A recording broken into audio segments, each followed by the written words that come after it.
Hey everyone, this is Cameron from Renegade Animation on renegadepopculture.com. If you like what we do, please give us a like, a share, and a follow on Apple Podcast or wherever you listen to us. We are everywhere where there are podcasts. If you can, consider supporting our Patreon. That way we can keep doing what we love, and that's talking about the wild world of the winter 2025 anime season. And now, on with the show. What's going on, everyone? Welcome to another episode of Renegade Animation on the Renegade Pop Culture Podcast Network. My name is Mike. I'll be your host this evening. Joining me, as always, is the animation guru himself, Cameron.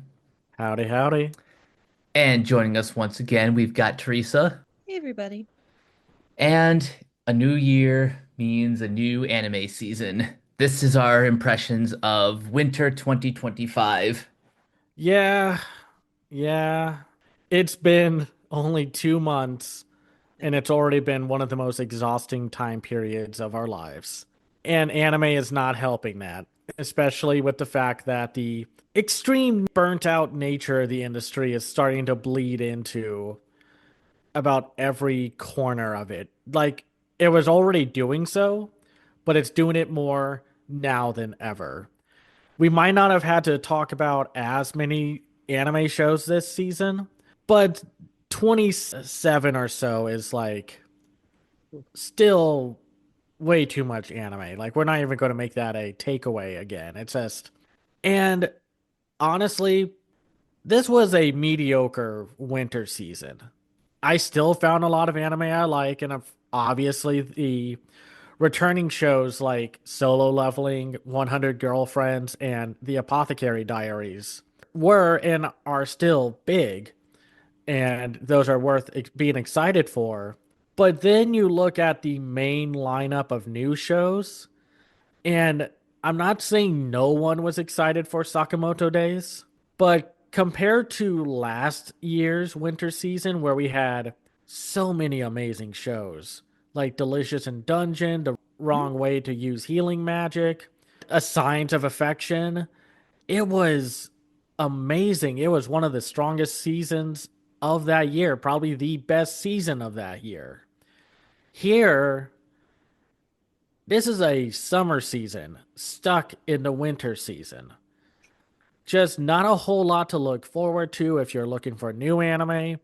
And the ones that thrive were the very unconventional shows of the season.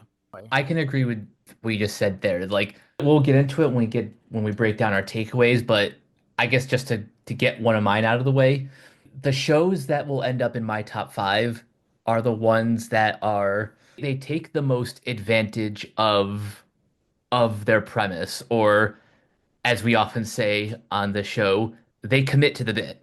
It's just amazing. Are you telling me that every single one of these shows had to have gotten made?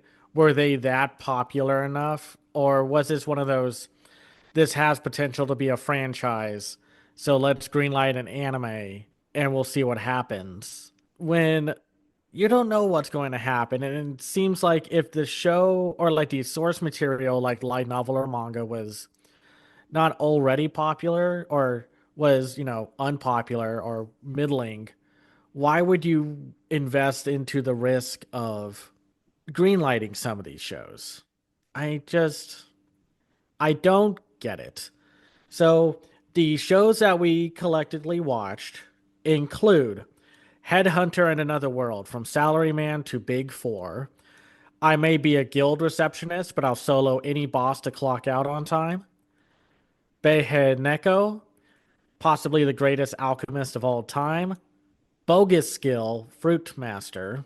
About that time, I became able to eat unlimited numbers of skill fruit that kill you.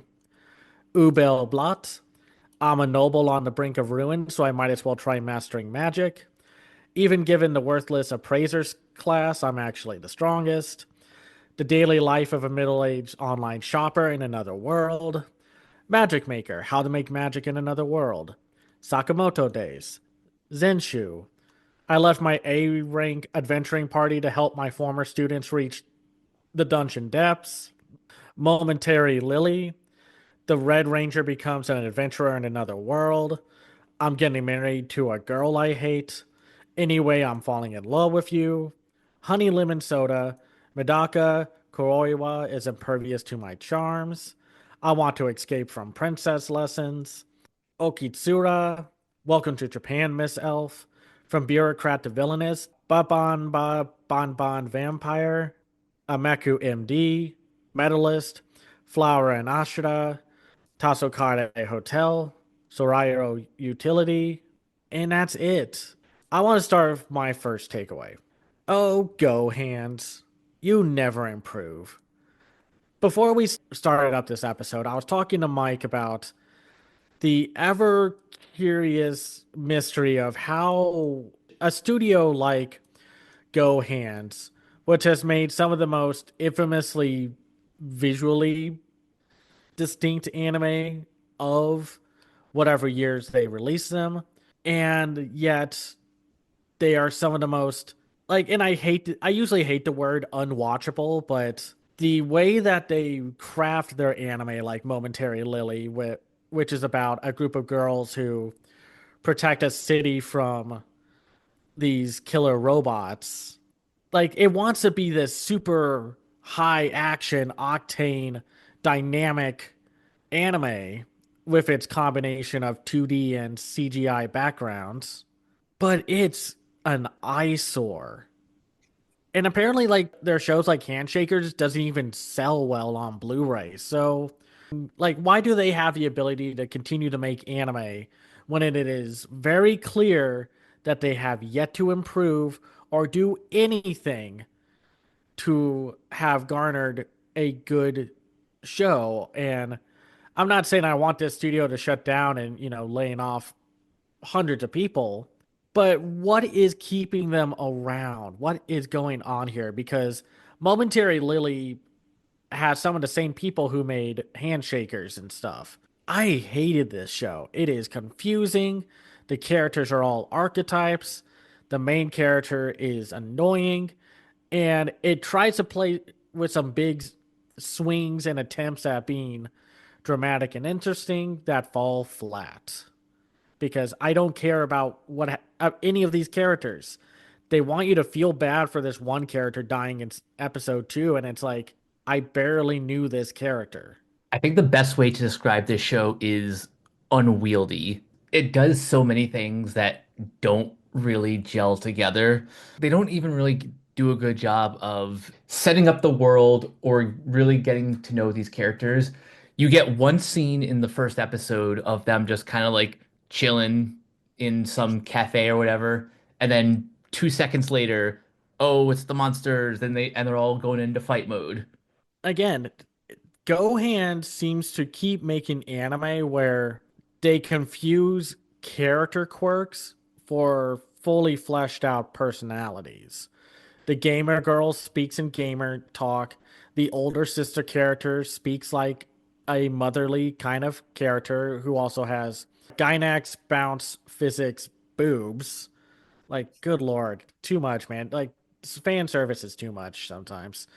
I do like some of their shows. I think Kaye is only the thing that I liked by Gohans. Everything else, no, no. I guess I shouldn't be surprised by this one. Is this like a Travis Knight situation where they just have billions to burn no matter what they do or no matter how badly their projects do? I don't get it. They are not Well, improving. Normally you'd see like a creator or a studio start to pick out better projects. Like we'll talk about Studio Bind in a second with their Flower and Ashita show, but they seem to be so stagnant, like a Happy Madison production, where they're pretty much okay making hugely unwatchable stuff. Who knows? It's my mystery takeaway of Go Hands, you're not improving. How are you still around? I bet it is something like a Travis Knight situation, or whoever is like their parent company has more pull in the industry and just let them do whatever they want. This is a mystery. because this isn't based on a manga. No, This it's is I like the premise on paper, like when I started to watch it, but as soon as they started fighting, I was like, oh, this doesn't look good. I don't like the mix of the 2D and the 3D. And then when they're just kind of having their meal at the end of the first episode, I was like, not, I don't care what happens to any of them. And I didn't even make it to episode 2. they kill off one of the main characters. Like it's supposed to be some kind of big twist of like, these are how real the stakes are.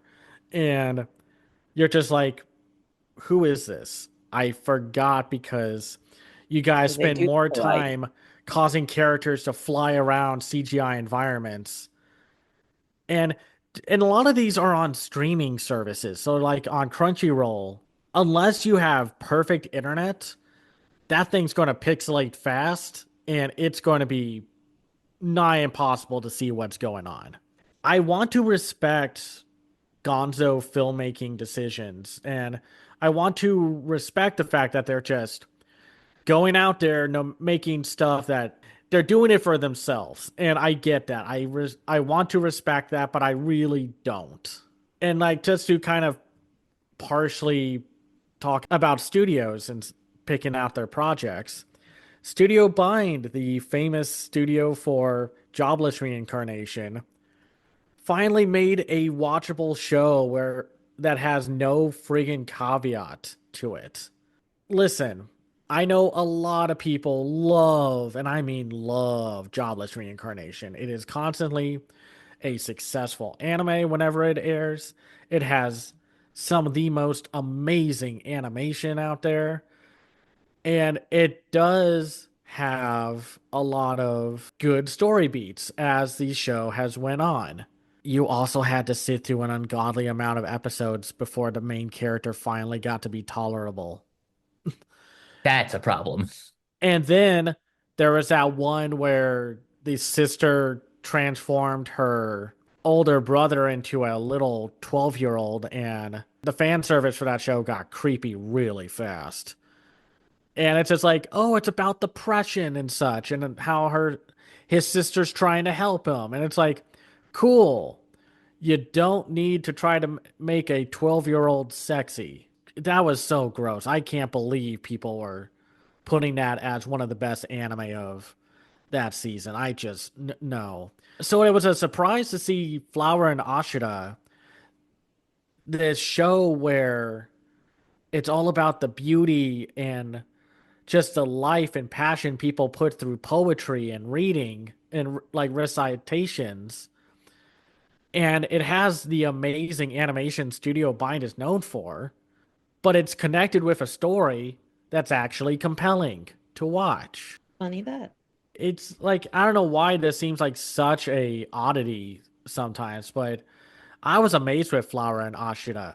Who knew I wanted a show where it was all about reciting poetry and just how some people can just make you feel like you're part of the world of that poem and such.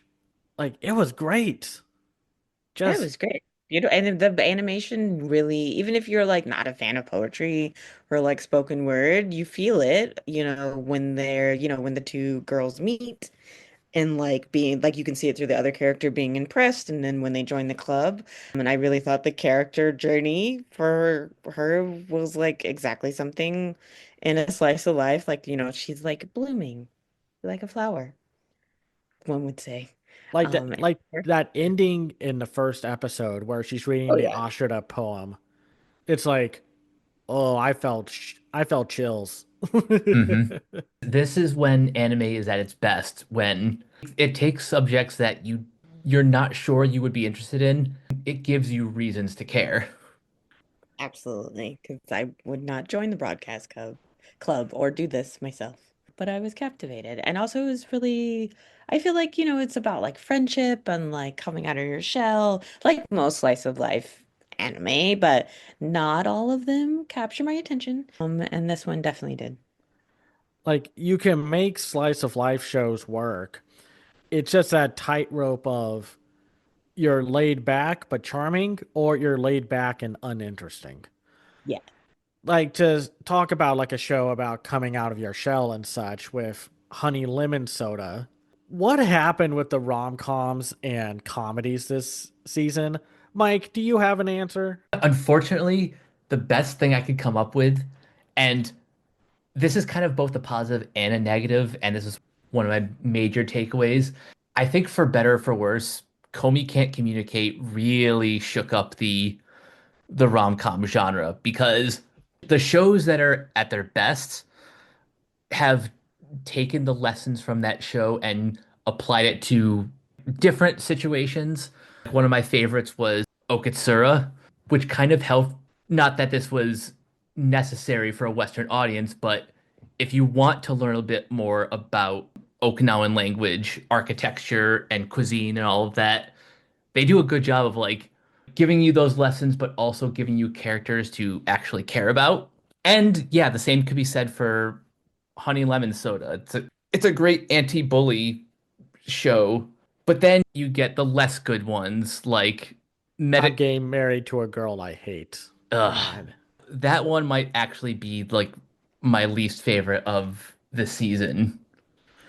I have a few, but I'm getting married to a girl I hate is like, there's nothing wrong with the enemies to lover story trope. There are a lot of good ones. And at first, I was thinking, okay, this one's kind of funny. The grandparents are hugely entertaining characters. They're obviously leaning into the comedy of it all. But then you realize after watching the second episode, these characters suck. They're unlikable, and they're not unlikable in a fun way. They're insufferable. A lot of the comedy of this show is all about them yelling at the top of their lungs and being so absurd in their ways. And I get it. I understand this is meant to be like, okay, they're going to find compromises and find the best like parts of each other, despite the fact that their grandparents essentially blackmailed them into getting married.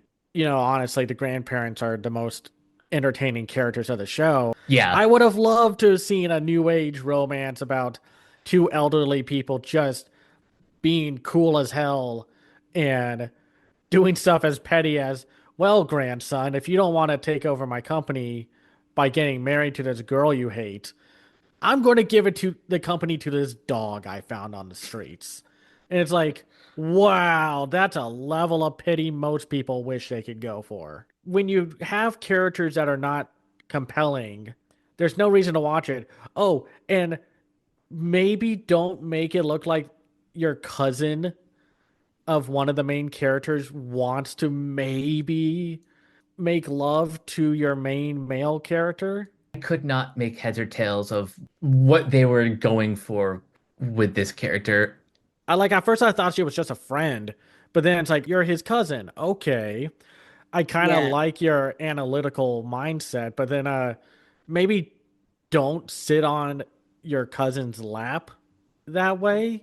It was like she was made to do the checkbox of like, okay, we got a slightly lolly looking character. Check. Or you had Medaka Kuroiwa is impervious to my charms. It's harassment the anime. I Yeah. like the fact that the show does frame her pettiness and harassment as bad, but it's the entire driving force of the romance.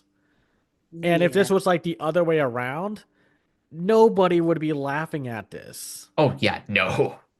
I like that they try to, like gender flip it and make it, she's the aggressor kind of thing, but it was too aggressive. And I just feel like there's no life in that concept for a whole season.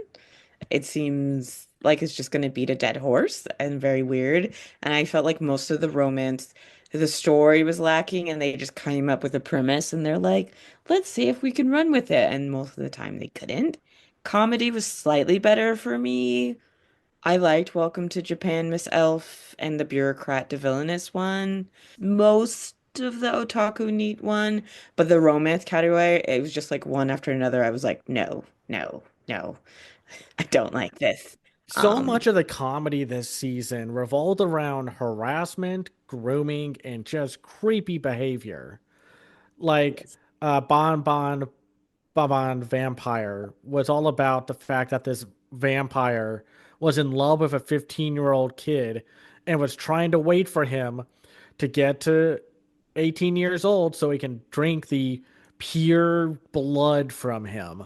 The weird part was like there were a few funny moments in that show, There but was. the rest of the show was just I want to groom this kid, and that's not Yeah. funny.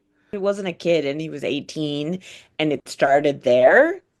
I could maybe like wrap my head around it, but I would still not find this premise all that funny or interesting. well, yeah, I was like, I don't know if it's funny. Like everything Creepy. outside of the premise was funny, well, Yeah. somewhat funny. And then there was like I want to escape from princess lessons, which is trying to make all this weirdly toxic abusive behavior funny. And yet Mm. it wanted to have its cake and eat it too. It wanted to be this big dramatic, this girl wants to escape from her like responsibilities as a princess getting forced to marry someone. And her brother won't do anything about it because he's the worst. And this blonde guy doesn't get that she doesn't want to be with him. And it's also trying to be like, I guess, a parody of princess stories and such. Like some people were trying to justify it like that was the point. And it's just like, no. Or No, like Magic Maker, where Boring. some of the comedy was trying to be like, oh, the sister doesn't get why you don't want to marry your brother. Like you might love him, but you don't really want to marry him. And it just was so constant throughout the whole show. I really don't get it. It was a miracle that Honey Lemon Soda and Yeah. and Okitsura were basing their comedy and their romance dynamics with actual stories and drive of like either the main character like breaking out of her shell or just the fact that even though I thought it was going to be kind of a hard concept to translate to an American audience, and I don't even know how you would dub this unless you go the route of that like girls are super adorable rom com where the Hokkaido girls were Canadian, I guess, in the dub. And this one, I guess they'd be like Southern. I don't know. Because I had to look up where Okinawa was because Mhm. I forgot. So it's like, okay, so it's Southern Japan. So how would you translate that to an English dub? Or would you just lose all of the comedy from it because you would have to find a way to make it work? Because it's one of those shows that's heavily reliant on the fact that Okinawa culture is like very different from elsewhere Yeah. in Japan. I feel like they have to keep that part of it, but the either like the dub of like the girl would be the same. It wouldn't be dubbed. that would You actually could be not a good workaround. understand her, and then the other person would just be translating English like how we saw the subtitles. Yeah. Exactly. And the bureaucrat to villainous, it finally did something that the villainous genre has been needing, and that's do something different. For Yes. once, the 52-year-old man who becomes the villainous is a dad, and he's a nerd, but he's not like a creepy nerd. He's just like, Yeah. yeah, this stuff is cool, and I bond with it with my kids over it. But he's not like, oh ho ho, I'm in a lady's body or anything like that. He's looking at this from the most like strict business working man way possible. And it works out so like overall, it's so funny and how everyone is so flabbergasted that the villainess is actually being maybe stern at worst, but is nice. Yeah. And it's just so, like so entertaining as a show. Episode 3 has dad puns. That makes it perfect. 10 out of 10, no notes. Or at the very least, you had to be more interesting than Anyway I'm Falling in Love with You, which Oh might man. be the most boring romance of the season so far. I get what they're going for. This She's isn't re offensive, but I was bored to death. she's remembering her past with the what 4 or 5 boys that had a Yeah. crush on her, and we don't know exactly what happened now that she's an adult. And I like the angle that this was, or like the original part of the show, what like in the past takes place during COVID times, or Yeah. like at least the first year of the pandemic. Even though it did bring back so many annoying comments, I would see like, "Oh God, this is the worst day ever. We can't do this because of a virus going around." And it's like, yeah, a virus that's going to kill you. There are much more interesting and important things to do than like go to a swim competition or whatever. Walking on 30 vibes. Like it wasn't like nostalgic enough in like Hmm. that like kind of like almost campy way. It was leaning more of a mix of romance and slice of life for me and into that like it's just not grasping me. But the setup of it is like very like kitschy and they're just like not they didn't get I just feel like the characters that she's go like the guys that she's going at, I'm like they're so boring. So I feel like her character was good at the beginning. I did find her kind of annoying with her whole like, wham, I'm so alone. And it's just like, Oh, you got like five guys who you say are all different, but they look kind of copy pasted with just different hairstyles. It's true. I could not, for the life of me, remember any of their names or personalities if I wasn't like looking it up. It's just funny how middling the romance genre was this time around. And apparently, I Have a Crush at Work is really good, but since we cannot watch it in any capacity in the States, you'll have to use a VPN to go check it out because otherwise, like, I don't know why, again, they're so willing to give us so much crap to bring over, like on Crunchyroll. And yet they're like, no, I don't want this one romance show. I'll give you the sexual harassment rom com, but I won't give you the actually adult, wholesome romance comedy for some reason. I don't know. It's such an odd. probably be delayed. I mean, it'll probably come I mean, again. yeah, who knows? I would be curious to know why the delay was there. Mike, do you have a takeaway that's One more just because we were talking about anyway, I'm falling in love with you. Have you noticed how many shows this season had some variation of harems? yes, the takeaway of the harem is becoming the new crutch of storytelling. You have a bad story, slap a few anime girls on there, and you got yourself a fix. When it's like, no. I rarely welcome it in anime, to be honest. Honey lemon soda it's just like a group of friends. The Medaka Kuroiwa one is kind of a harem aspect, or it's just like, oh, there's more than one girl who's crushing on the guy or is crushing on our female lead or whatever. And even like good shows like Headhunted to Another World from Salaryman to Big Four. Yes, you can say it's not technically a harem, but it's one middle-aged guy with three or so or four It's cute true. anime women like at his beck and call that he has somehow charmed them to his side. Even Yep. though Headhunted to Another World has a very funny and premise of the demon lord's like, I am summoning a new demon lord to help us win this war. And it's this middle-aged office worker because I like his business experience. He doesn't get any powers. It's nothing that could be even closely related to the power fantasy subgenre of fantasy shows.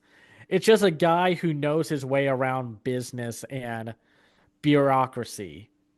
It is such a great spin on the isekai that, yes, it has a harem, but you're kind of able to forgive it. What doesn't help though is when the harem comes into the fray and hides the fact that, or tries to hide the fact that our main character is not interesting. We don't have a jokey isekai or fantasy takeaway this season. It's getting repetitive. We'll be saying the same thing over and over and over again. Hmm. But a lot of that does come down to the fact that a lot of these shows have boring leads. Appraiser would be completely forgettable with its harem aspect if it wasn't so brutally edgy and try hard with its premise. I was not expecting so much blood. Like I was amazed. And then it's like, oh, we're going to give him a harem. Don't worry, it's going to be all okay. And it's just like you're just hiding the fact that you're making a power fantasy again that's creatively bankrupt and are just hoping that all the cute anime girls, some of them that look extremely childlike and that's creepy, just to distract from the fact. Or like the greatest alchemist of all time. Inoffensive, not the worst thing ever. Every person in his party or that is close to him is a hot anime girl. Not a problem, not on paper, but when you go into that, what, Mike, what was it, the second episode where it does the whole like, you should buy a slave. Oh, Look, yep. It is the second episode. Like, at least pretend that you're not all about pro slavery and holding a bunch of hot ladies to your beck and call, dude. Oh, the worst part was that he delivered it so nonchalantly, or at least that's how it came off in the dub, where it's like, oh yeah, no, are completely normal in this world. Huh, makes sense. Okay, not gonna question the horrifying reality of it all. Or like the bogus skill thing. How could you mess up combining a fantasy world and the cursed devil fruit thing from element from One Piece just to make a boring boilerplate fantasy with yet another pseudo harem angle to it? Like, yes, it's not technically a harem, but when you surround your one male lead with anime girls, it's going to count as one.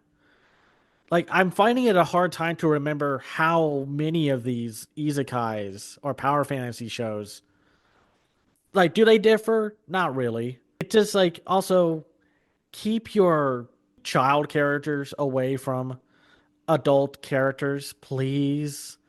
I do not get the fixation of having at least one character who is possibly a child.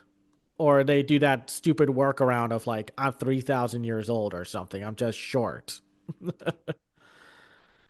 Like that Behi Neko, the elf girl's cat is secretly an S ranked monster. Horny as hell. Not the problem, except for the fact that it wants to be this pseudo serious fantasy show where a main character gets reincarnated as a cat, and for some ungodly reason, every girl in this show wants to do the deed with the cat. Okay, I'm calling the cops. Right to it was jail, just right like away. it was like if you transform into a human part of the time, maybe get horny that way. This is like it stays a cat or it turns into a creature, and the when it's like a cute little kitty cat, that's when they're the most like making sex sounds and things like that when they're petting it. And I'm like, no, this is gross. That's her pet.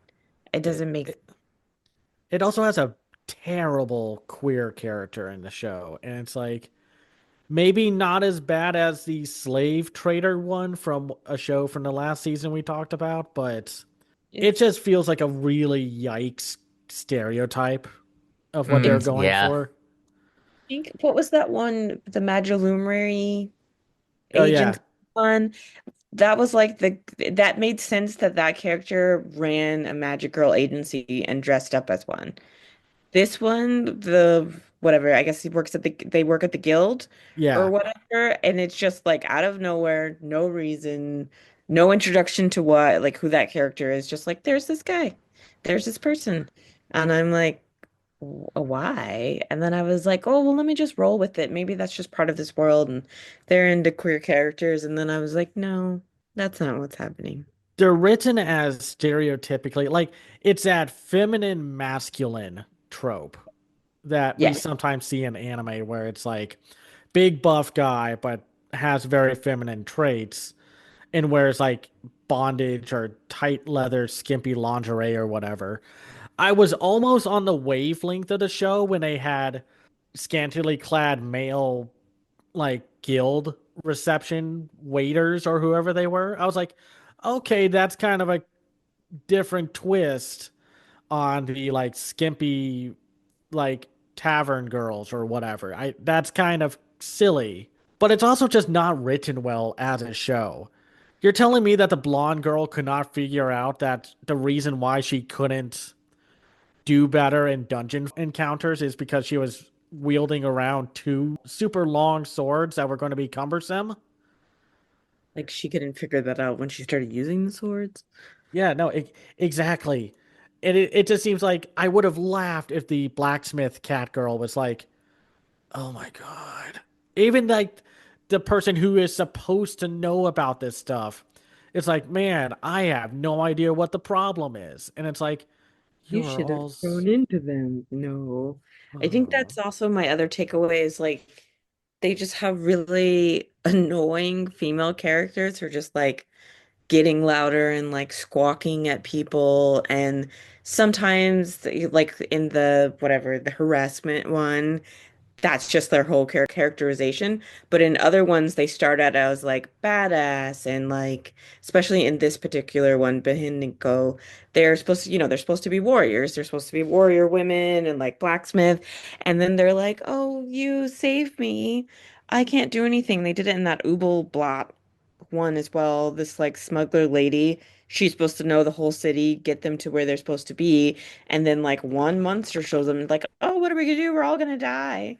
And I was like, this is terribly written. They Like, do. so obviously. Nobody knows how to write a dark fantasy show anymore. And I feel like it's everyone who reads Berserk and then Yeah. takes the exact wrong lesson away from Berserk or Claymore or Monster.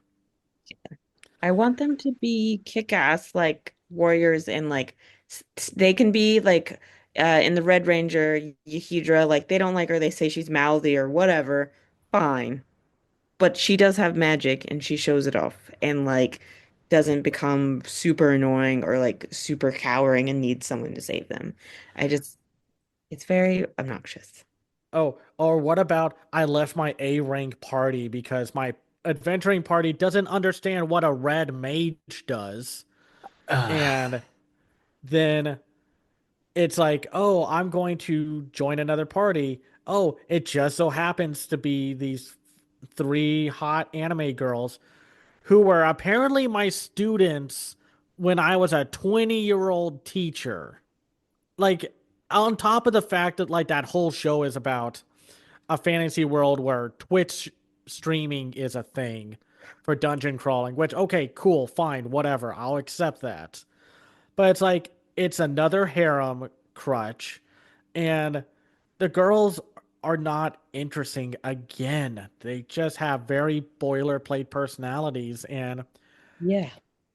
I don't know Better. how many times do we need a fantasy show where a party does not understand the usefulness of a red mage, a monster tamer, an appraiser, Either. or again, we're going to have this again in a summer season. Oh no. Another show where the party gets rid of its healer. What? You're getting rid of your healer? No, again, like at least Ubel Blot is just kind of an unapologetic try hard anime, despite the fact that Yeah. its female characters are boring. The main character has tiny shorts in a dark fantasy world. Yeah, they don't wear enough clothes. The women do. None of the characters do. Or like, I wish I'm a noble on the brink of ruin just kind of ran with the whole premise of, oh, our family is financially in trouble. Might as well just go down with the ship and learn magic. And then it kind of abandons that premise to then have another harem thing with a power fantasy angle. And it's just like, I don't care about half of these characters again. What's the stakes? What are the stakes? Why should I care about this show? What does the main character need to learn magic to save his family? No? Okay, then. What's the point? I think I was mostly the most offended by like the bland writing and bad harems with the daily life of a middle-aged online shopper in another world. On one hand, it tries to be non-serious about its premise. Cool, fine, whatever. Yes, the bulldozer turns into a megazord. Fun. That's a good idea. I love that he can apparently order a giant C-class vehicle that you need a special license to use into a fantasy world. That's hilarious. I get that. And then he gets surrounded by all these younger women who, again, aren't interesting and find him the most appealing guy in the world. And there's like a guild receptionist who is just like so horny on main for him. She is ready to jump his bones, and he is just like, nah, I'm good because I want to maybe have fun with the more childlike characters. And it's like, oh. Oh, No, it's just funny. It's like, man, she has given you the most obvious signs that she is down for you. Why are you ignoring her? It's just, oh my God, these shows just, they can have some interesting aspects. Magic Maker is in a world where there is literally no magic. So you have to sit through all the weird incest nonsense to kind of see how it could be compelling, but it's not good enough to do so. And I liked to Japan, Miss Elf. It felt like a show that was trying to be from the perspective of like, oh, my friend from overseas is visiting Japan for the first time and is just amazed by everything. I don't know what kind of show it wanted to be. Does it want to be a fantasy power like harem kind of possible thing, or is it just I don't know? It's no otaku elf. That's all I'll say. I think that's fair. It does seem a bit schizophrenic in its approach of we're gonna do fantasy, but we're also gonna do the fish out of water thing. If you picked one and like stuck with that, it would have been a much stronger show.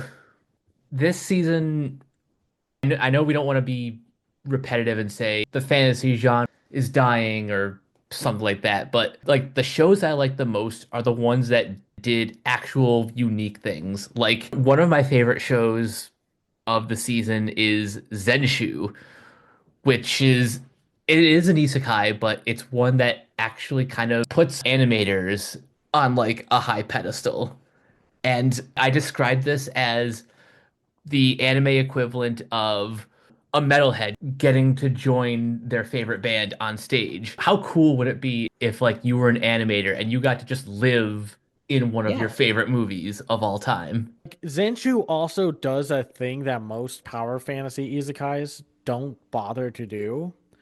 One, there's no harem, so that's great. No having to put that on a like on a crutch or like a pedestal or whatever. Because yeah, who wants to be with the super annoying unicorn character from that was like rejected from Sanrio? Two, her powers have very distinct limitations. So she can't just be like, I can solve the situation. And later on in the show, because I watched all seven dubbed episodes, they do actually say you cannot save the day by doing what you do. And she also can't reuse any of her like drawing powers. Like if the first drawing she did was of course a obvious beautiful homage to Nausicaa at Valley of the Wind. And then she was like, I want to use that again. And the thing that she uses is like, no, you got to come up with a new idea. And I like that. It actually gives you rules because there's that whole thing of what your powers can't do is more interesting than what they can do. And it's also just a good story about her coming out of her shell, bonding with her teammates, and getting off her high horse of being the best animation thing to happen to animation Yeah. since Hayao Miyazaki. Yeah, I definitely felt that was kind of the arc of like she had this hit and then this hit and then she ate a bad clam. Which I thought was really funny that that was how she died.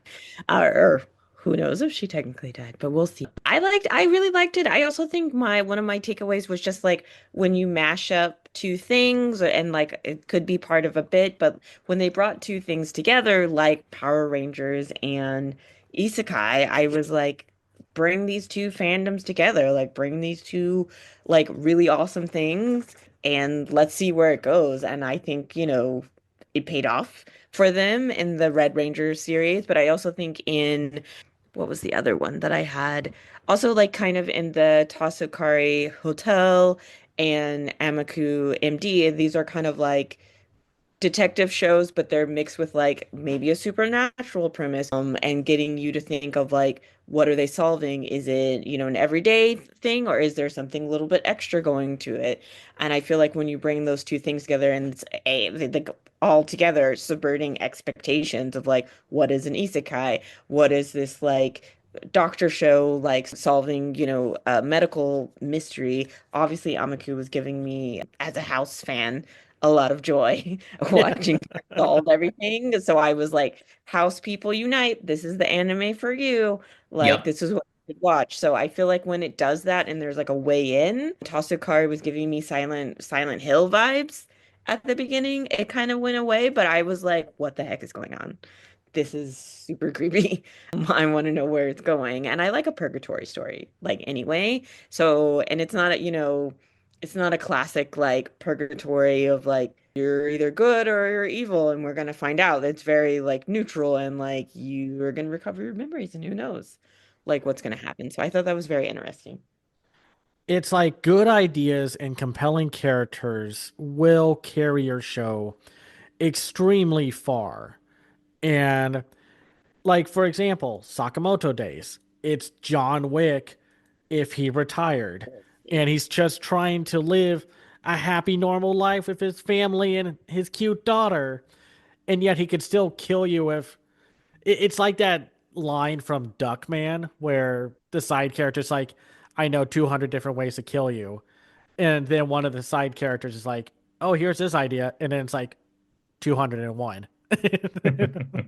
Because it's like he'll use anything and everything around him to kill and just like keep his happy life that he has really fought for. And at first I was like, oh, cool, this dub has Matthew Mercer as our main character. And yet he doesn't talk a whole lot. And I was a little worried about that. And yet I really dug just the fact that this guy loves his wife so much and loves his like coworkers, like his new employees and what have you. He just wants to have a peaceful life running a convenience store. And Yeah. yet it still has some extremely stellar action because it like that's what it is. It's a John Wick like in hiding and such. Or you do something like I May Be a Guild Receptionist, which has probably the most relatable like scenario of this guild receptionist is so tired of your nonsense, how you cannot complete a quest, so she has to stay to work overtime. So she's going to go do the quest herself. And on top of it, being a Cloverworks production where it looks amazing. Hmm. It's so like you understand this character. Nobody wants to work overtime. Nobody wants to stay late. And it is because a lot of times your coworker or someone or something is getting in the way of it. Why Adventure. is that so hard to write? Like, why did it take so long for someone to come up with an idea like this instead I of don't just think doing, it's the ideas. I think the ideas are sometimes there. I think it's the time they're letting the ideas develop and the pressure is on, and they're like, well, let's go do this S rank adventure, whatever nonsense, noble and ruin, because it's easier, quicker to write than to workshop more of an original idea. like, yes, you can complain about the Red Ranger in Another World, where a lot of the humor is just like, wow, this Power Rangers trope is super silly and goofy. It's not the only comedy Yeah, in the show. And the main character is so over the top, like, I believe in justice and friendship. And the fact that he's like constantly trying to ask people to bond with him, which sounds like a creepy sex offer, but is actually him just trying to be like, I cannot control the full power of this Megazord unless I am bonding with the friendship. Like the whole Power Rangers gimmick of his team is the power of friendship. Also, if you notice like their Power Rangers like armor and stuff, a lot of the design is bandages, because bandages and tape that bond people together. When I saw those designs, I'm like, oh, that's really clever.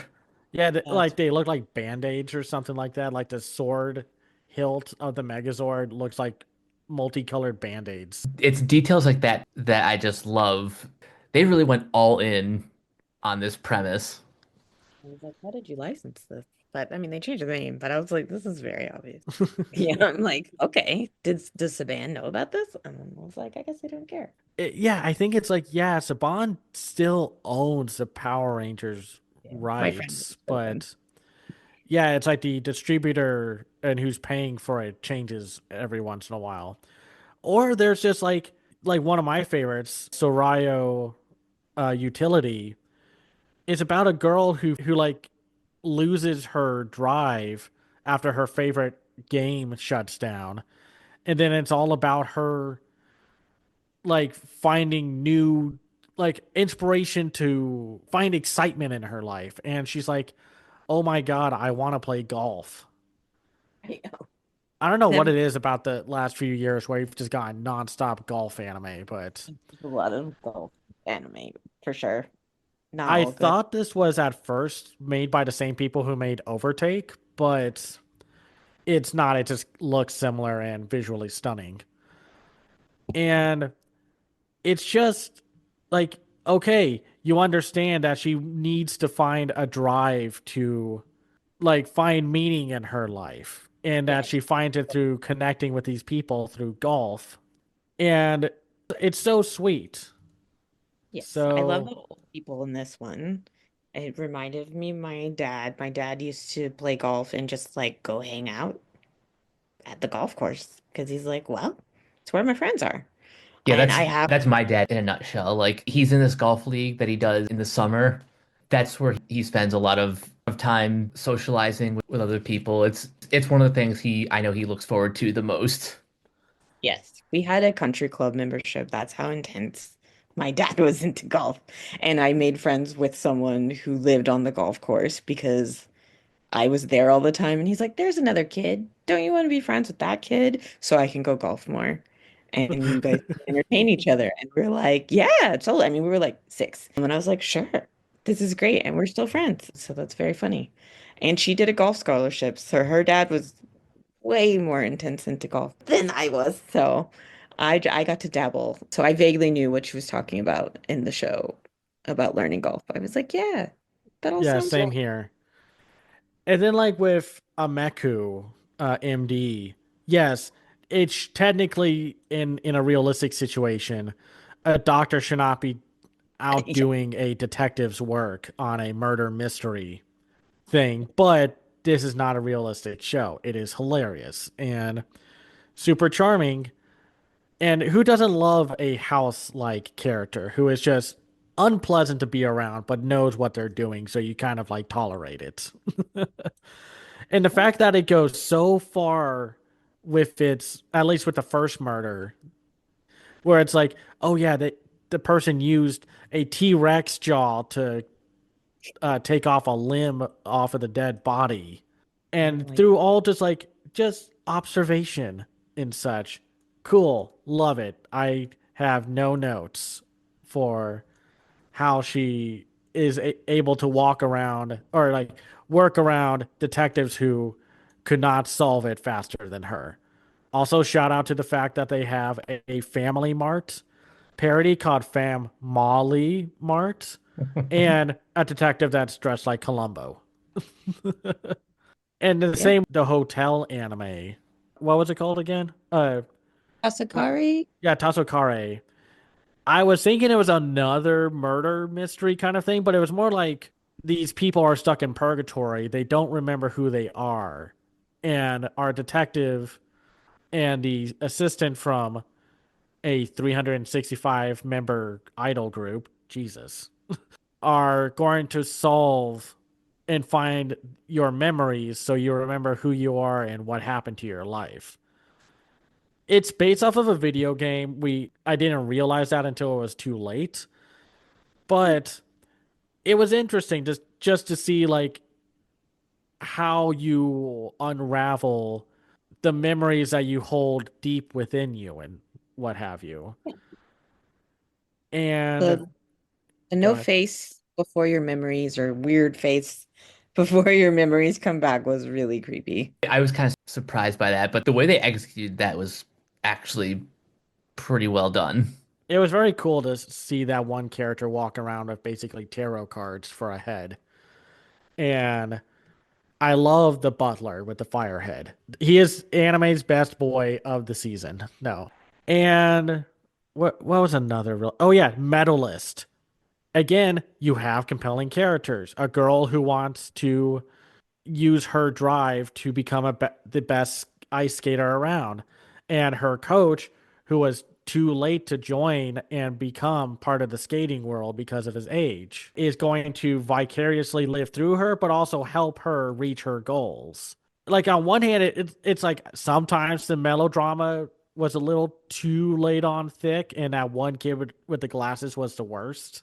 But like it was good stuff. It was really compelling. We haven't had a good, compelling ice skating anime since Yuri on Ice. So Yeah, and that was what, like a decade ago now? yeah, pretty much. Like I think by next year, no, either next year or the next few years, it'll be like Yuri on Ice's 10th anniversary or so. That is a long gap from.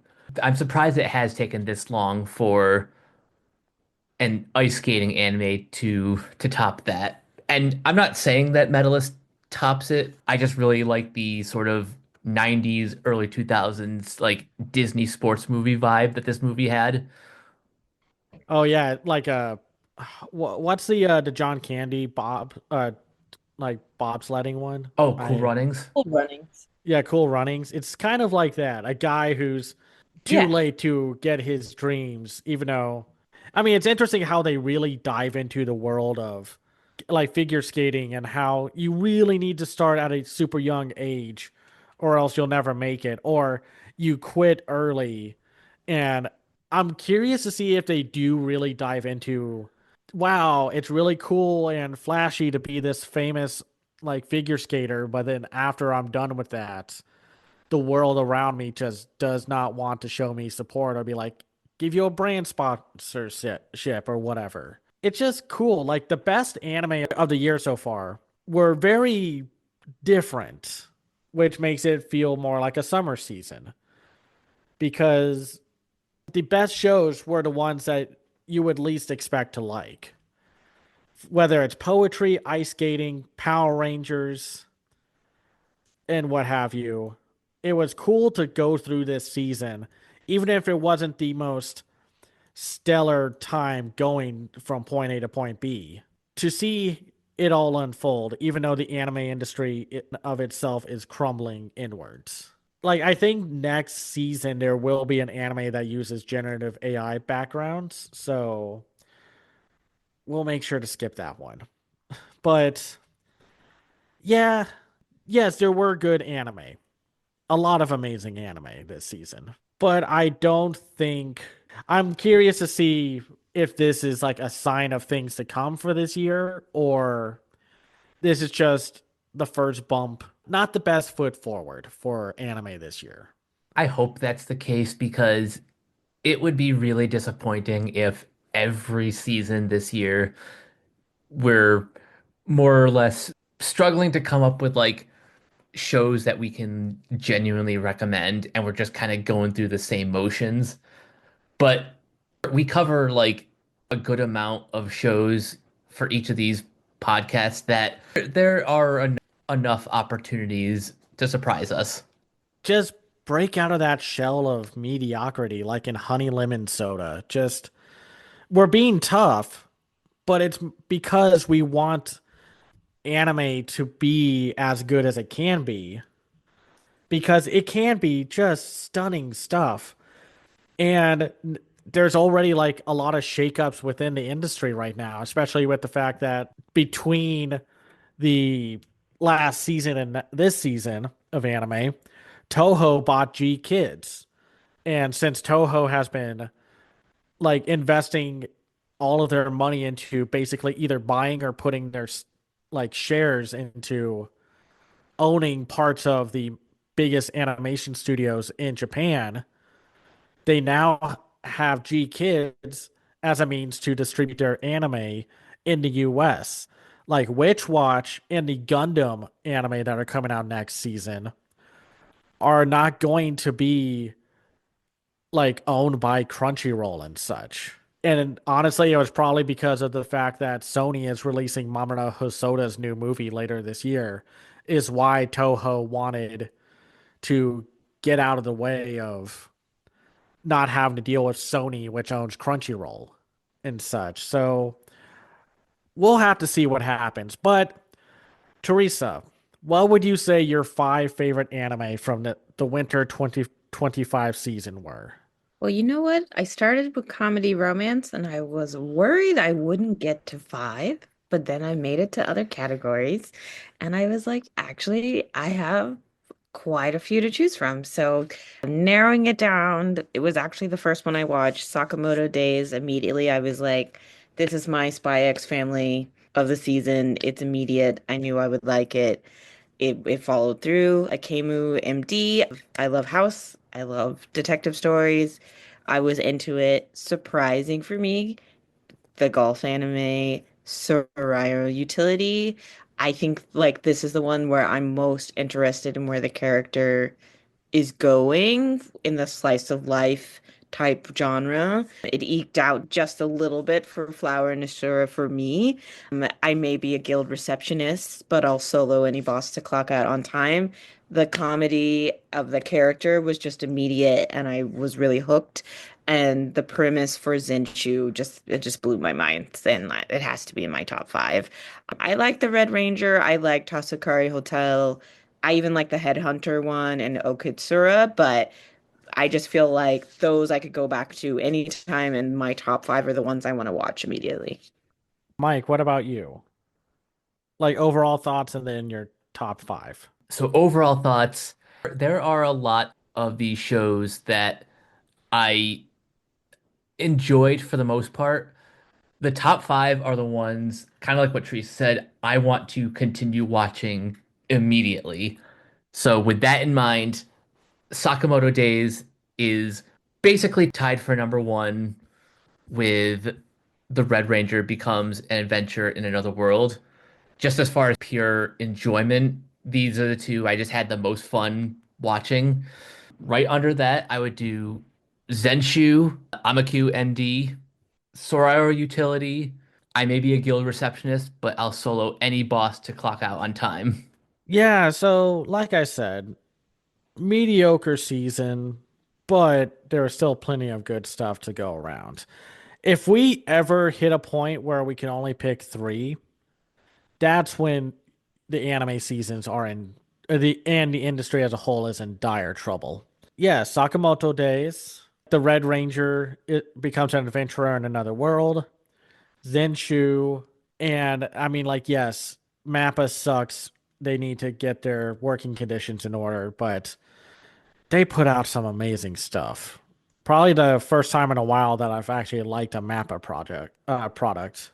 I may be a guild receptionist just because it is the most relatable character, despite being in a fantasy world, and just how she is just not having anyone's nonsense. She is not being like, I know there's probably going to be like a romance and whatever, but the character herself is strong enough to make it compelling on its own without having to worry about all these other characters and such.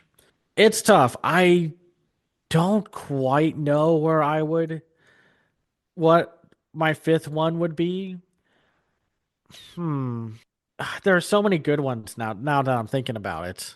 Flower and Ashita really surprised me. Sorayo Utility. It's one of the two sports anime alongside Medalist that have great characters and make you interested in the world of golf and figure skating. Hmm. And then, of course, Akemu MD is just a fun medical thriller. Okitsura and Honey Lemon Soda are the best romance anime of the season because of their character dramas. Well, Honey Lemon Soda's character drama and Okitsura's comedy. There were so many times where I thought I was worried that the cultural difference as a US watcher would ruin the humor for me, but it was so funny. Yeah. Just it's just amazing that it's like, oh, this found a way to break through language barriers to make me, an outside viewer, laugh with glee. But I also like the from bureaucrat to villainess because it goes so far out of left field with its premise. And but it can also just be another typical villainous anime, but the wholesome nature of it makes it way more entertaining to watch. Like it's all sweet and it's really funny and has fun with its otome visual novel world. So I guess my fifth one would be, man, this is tough. Flower and Ashita. Just because I like when anime is unique and compelling, and it's like the biggest improvement that I've seen from a studio picking different projects that aren't just what will give them the most otaku money and Yeah. such. And the amazing visuals and the way the show grips you on an emotional level, just really cool. Like who knew a poetry anime was going to be one of the strongest shows of the year so far? Yeah, I mean, that's really all that I have. Next time, Mike and I will be covering something animation related. That's the point of this podcast. Indeed. Absolutely. Well, until next time, Teresa, where can everyone find you online? You can find me on most things at Teresa Electro, like Facebook, Instagram, X, rest in peace. I'm not really on there. If you want to find me on Blue Sky, it's Teresa Tronic, turning a new leaf today. Nice. And Cameron, where can everyone find you? You could find me on Blue Sky. I am really not on X anymore. Interesting time capsule this will be. And I have my own website called camsideview.biz where I review animated films and shows from around the world called The Other Side of Animation. I will be putting out new work soon. I've just been busy because I'm now a contributor to Media Magpies, a new journey into the world of media criticism and conversation. I also have a Patreon at patreon.com/camsideview. I'll be updating that too. That's where you can find me. And you guys can find me on various social media sites at Captain K42. You can check out my quick thoughts on letterboxd.com/Coach K42. And you can follow Renegade Pop Culture on Facebook and Blue Sky at Renegade Pop Culture. You can also find us on YouTube, on Podchaser. Consider supporting our Patreon at patreon.com/Renegade Pop Culture. Listen to all of our podcasts on Spotify, Apple Podcasts, or wherever you listen. And last but not least, everything can be found at renegadepopculture.com. Need an escape? So do we. That'll do it for this episode of Renegade Animation. We will catch you guys later. Peace out.